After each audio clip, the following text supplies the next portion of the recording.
So నిజంగా ఆ exam stress నాకుందా లేదా ఎగ్జామ్ యాంగ్జైటీ నాకుందా అని అనుకునేటప్పుడు ఎవరైనా సరే చాలా సింపుల్గా సైంటిఫిక్గా అగైన్ ఇక్కడ ఒక 10 క్వశ్చన్స్ వాళ్ళకి ఇద్దాం.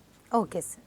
సో ఈ 10 క్వశ్చన్స్ ఆన్సర్ చేస్తే ఎస్ ఆర్ నో అంతే, జస్ట్ చదివి ఎస్ ఆర్ నో ఆ విధంగా మనం ఫీల్ అవుతున్నామా లేదా అనేది స్క్రీన్ పైన చూసి మీరు ఎస్ అన్నో అనుకోండి.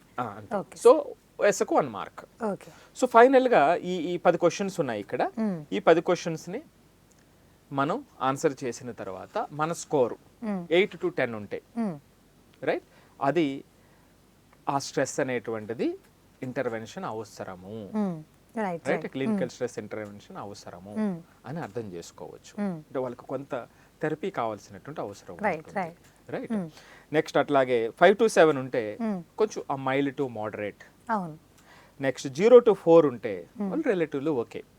సో జస్ట్ సింపుల్గా ఒక 1 minute ఈ 10 క్వశ్చన్స్ వాళ్ళు చూస్తే కొంత అర్థమైపోతుంది, పాస్ చేసుకొని చూడండి, ఎటువంటి డిస్టర్బెన్స్ ఉండదు అలాగా, రైట్. సో మరి అసలు ఎగ్జామ్ స్ట్రెస్ వస్తే ఏంటి, నష్టం ఏమిటి? మనసు అన్నాగా ఏదైనా ఒక పెద్దది సాధించేటప్పుడు, బాగా సాధించాలనుకునేటువంటిది ఉన్నప్పుడు ఖచ్చితంగా మనకి స్ట్రెస్ యాంగ్జైటీ అనేటువంటిది ఉంటుంది కదా. మరి స్ట్రెస్ అనేటువంటిది నిజంగా అంత ప్రమాదకరమా? అసలు స్టాటిస్టిక్స్ ఏం చెప్తున్నాయి? టాపర్స్ అనేటువంటి వాళ్ళకి స్ట్రెస్ ఉంటుందా ఉండదా? అసలు స్ట్రెస్ ఉండటం అనేటువంటిదే ప్రమాదకరమా అనేటువంటివి వాస్తవాల గణాంకాలతో మీకు చెప్తా.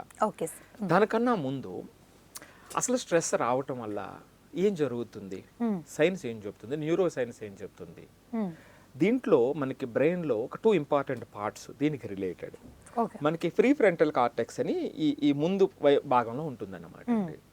సో ఇదేమిటంటే ప్రాబ్లమ్ సాల్వింగ్కి, అంటే ఆ ఏరియా మన అప్లికేషన్ లెవెల్, ప్రాబ్లమ్ సాల్వింగ్ స్కిల్స్కి సంబంధించినటువంటి ఆ సామర్థ్యం ఉంటే దానికి ప్రిపేర్ అయితే అది స్ట్రెంగ్తన్ అవుతుంది అనమాట.